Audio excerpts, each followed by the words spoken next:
Hey guys, Stealth here and welcome to today's sponsored video, Infinite Galaxy. Infinite Galaxy asked me to have a look at their game, show you around and show you what their game is all about. There's a lot to unpack, so let's jump right in. Infinite Galaxy is a mobile game for both Android as well as the iDevices. It places you in command of a spaceport. This is the spaceport, and I'm going to show you around in a minute.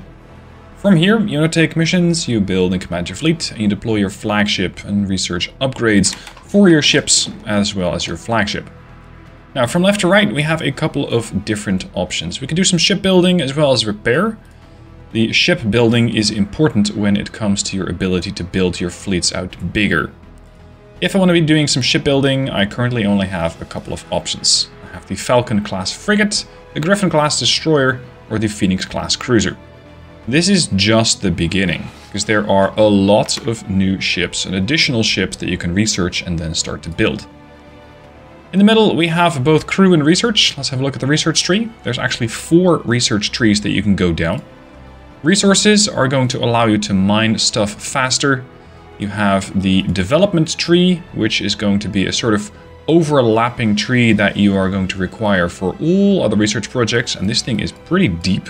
Quite a lot of stuff to research.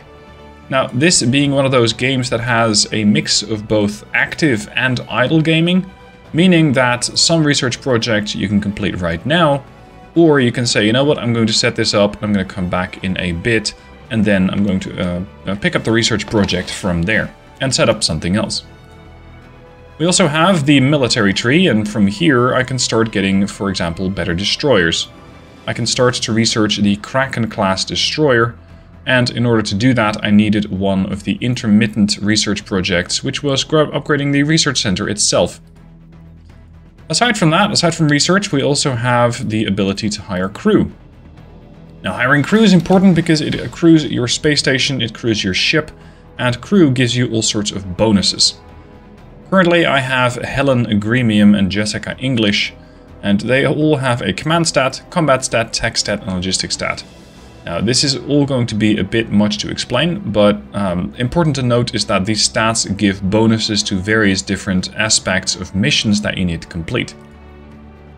If I want to recruit a new crew member, I can either do that with a normal recruit or I can do that with an elite recruit. And of course, elite recruits take a bit more resources, which I currently do not have, but you can buy a pack and get some of those resources, of course. I'm just going to recruit one for free. If only I had the resources. So sadly, no new crew for me. I'm gonna have to earn those guys, which makes sense. What else do we have?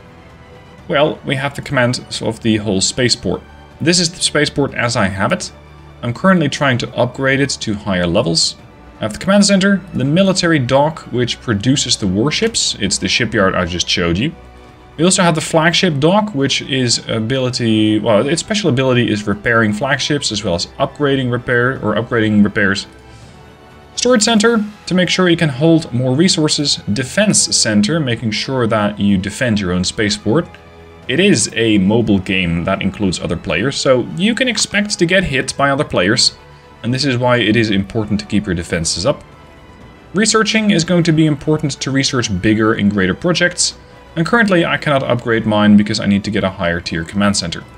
And finally, the exploration center can scout the surrounding area, which will allow you to get better missions, better objectives, and of course better rewards with that. Now I can get this upgrade, so let's start to upgrade this. Next up, and last up, we have the flagship and trade center. The flagship, currently I only have the one. This is the Hercules. It's the first flagship you start with, you get it for free. The rest of them you're going to have to earn. I don't know how much power this is, 1.1k. I don't know if that's a lot or a little, but I suspect it's, considering it's an early game ship, it's probably pretty weak. You can, however, upgrade it, and you can do that by using the outfitting slots. You can set a captain, but currently my captain is locked, because I need to progress the story further, and then I can set the captain, which will of course boost the stats of the ship. Finally, we have the trade center, and from here you can get more resources, you can get different resources, you can get boosters such as researching stuff faster, speeding up the game, all sorts of boosts that you need to manage your empire a little better. So that's the overview of at least the Space Center. Let's move on to the map. So let's have a look at the map, because this is where the game really starts to unlock. My current spaceport level is only level 4. I am a new player, much like you could be. It's a free game, you can download it using the link down below in the description, as well as the pinned comment. And you're going to get an exclusive $60 gift package as well. You're going to start out with a low tier spaceport. What I have around me are other spaceports. And as you can see, this is level 7, this is level 15, level 13. Everybody's working on the range spaceport and their own tier of upgrades. This is only a small sector of the whole map. There is a lot to unpack. A lot. Now, what I can do over here is scan for additional missions. I can go and engage marauders, I can look for planet platforms, I can look for deuterium, titanium, nickel and plasma mines. And there are also special coordinates, which can get you some relics. Let's have a look at fighting some marauders, marauders level 5. If I want to take on this fight, I need to make sure that my fleet power is greater than their 20.9k. I can attack using my own fleet, and my own fleet, currently commanded by the flagship, has a couple of Phoenix class cruisers. And since I built a few more since the last time I used my fleet, I can now make sure that I have everything maxed out. With this, I have a fairly high amount of fleet power. My fleet power is going to be sufficient to engage this, because I have a fleet power of 35.6, and it's going to be an easy victory. So let's launch the strike. The flagship comes in from the spaceport, the marauders come out from their little base, and these space pirates are going to be in for a bit of a rough time. Now, once you complete a mission like this, you get some rewards, and that is going to allow you to upgrade your resources or your ships further. It is generally also a part of the storyline that you need to complete. For me, I have the objective of upgrading my embassy to level 1. I don't have the embassy yet, so here we go. Let's get it now for free. And normally, if you want to get these things unlocked quickly, you're going to have to pay a little bit for it. Of course, it makes sense. For now, I don't have to do that, so we can go back to the command center. I have upgraded the embassy, and because I have upgraded that, I get some resources and I can upgrade the whole situation further. Now, time to start researching the destroyer. And as you can see, even though the game is very extensive, there is a lot to do. It does hold your hand, and it tells you what to do. It tells you what to focus on, it tells you what your next objective should be. And because I'm an alliance, I can seek help from my allies, and that's going to speed up research a lot. So you don't have to wait the 12 minutes to research the Kraken destroyer or whatever else you happen to be researching. When it comes to alliances, you have your pick of the litter. I have joined the Farmers Alliance, the FOA, the Farmers of Ash. Mostly because I saw that the leader of this particular faction is called Stealth. So I thought, you know what? Yeah, why not? Sounds like a deal. So I joined this faction, and if you have questions about the game, they can help you around. They have a lot of things that they can do for you / with you. You can join them in battles, there's special alliance events, there's alliance gifts, alliance territory. Let's take a look at the territory. We have the alliance headquarters. Currently everything is at max hit points, so it seems like we're doing fine. Let's have a look at what this thing outputs. It outputs the resources here, creating a nice daily income that the whole alliance can use to upgrade their assets even further. Now, let's see what the alliance gifts are currently. A deep space relic supply pack level 2. I'm going to claim that, and that's going to give me some more resources so I can upgrade my crew and other assets, of course. Of course, there's also action to be had with the Ace Strike minigame. In this, you take direct control over your own spacecraft, and you can fight various types of different ships. As you do that, you're going to be encountering increasingly more difficult foes, so you'll need to upgrade your own ship.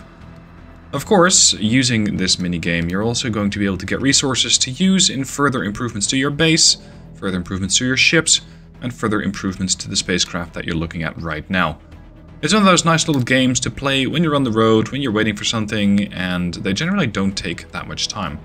It's a very nice action-packed game in case you're wanting to do something a bit more active than just manage your own fleets. Another very important aspect of this game, another very important element, is exploration. Space exploration, of course. You see, I have a lot of incidents that I need to look into. This is part of the storyline, which I'll not spoil too much. I currently am looking into the Penglai system, or the Penglai sector of the Rim. You also have Anne, Valhalla, Hesperides, Asgard, Avalon, Olympus, Shanking, and AGN. I'm just 3% into Penglai, so that just goes to show how much this game has to it. Over here I have explored some systems. That's the ones with the eye icon, or the ones that I just simply have greened out. The question marks are all up for exploration, and there is a lot to explore. As you explore, you're going to find increasingly more difficult enemies, which will have you upgrading your ships, and thus upgrading your base and making sure that you can take on the threat, get the resources, and move on to the next sector.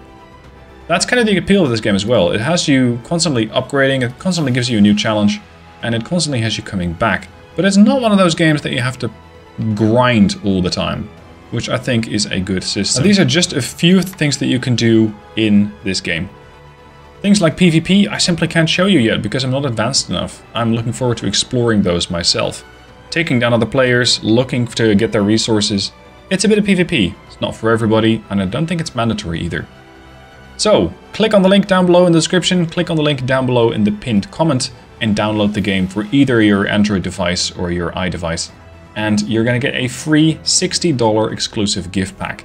It's only for new players, so if you're already playing this game, well, then you don't really need this video to show you what it's all about. You probably already know, and you probably don't need the gift pack either.